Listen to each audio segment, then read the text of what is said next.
when we recognize that the environment is a teacher, it will often then lead us to want to make some changes to make that context the best ally that it can be.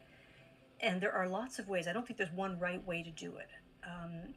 Probably the most drastic starting point maybe came from a teacher, and this is back in the 70s. I remember reading this article a long time ago, and it was just one of those accidental kinds of situations. The floors had to be stripped over the weekend, and so all the furniture had to go out into the hallway so that the people could come in and strip the floors and refinish them. So when everybody came back Monday morning, everything was still out in the hallway. So rather than the teachers rushing to put all the furniture back in place, they just came in with the children, sat on the floor and said, "What do you want back in the room?" And what they wanted was one beanbag chair and one shelf that had some blocks and a few other things on it. And that was it. Much to the teacher's surprise, we've got all these lists, all these books that will tell us all the things that we should have in every learning center, but we don't always ask the children. They were so happy to just have this open space and this soft place that they could kind of crash on for a while, and materials that allowed them to define space, blocks, and things like that.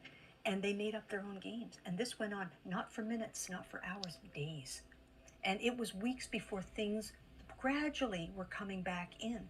But the teachers it made them revisit their assumptions about what an environment has to have in it. So I think it would be really good for us to just take that into consideration, to recognize that everyone can have an opinion. People who have written books and put together checklists have their views, but we can interrogate those views. We have to make sure that this is working for us and for the children that we're with. And so stripping back a little bit would probably be helpful to see what happens when there's less. So to be present the way children are present, watch what they're looking at, watch what they're doing in a space, and involve them in the thinking, and then just trying one little bit of a change, seeing what happens and documenting it, putting up some of the photos of what the children are doing there, inviting the parents to think with you, because they have their own gifts, their own perspectives. Literally, children have a different perspective than we do. We're standing, and when they're standing, their point of view is very different. So to invite that, to give children cameras. The children here use cameras quite frequently, and they're so careful with them.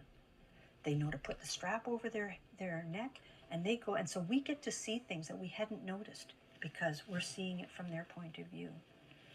So there are so many things to take into consideration. I don't think it can be done quickly. I don't think it's a race, but to just gradually, thoughtfully start. And as you make each change, it affects other things. It's a system. It's a living system. And every change you make is a theory. I think this might be interesting. I think this might go well here, but it is a theory. And so it's turning all those certainties into questions. Questions about color, about texture, about sound, smell. So when we're starting, we have so many things to keep in mind, it can be overwhelming.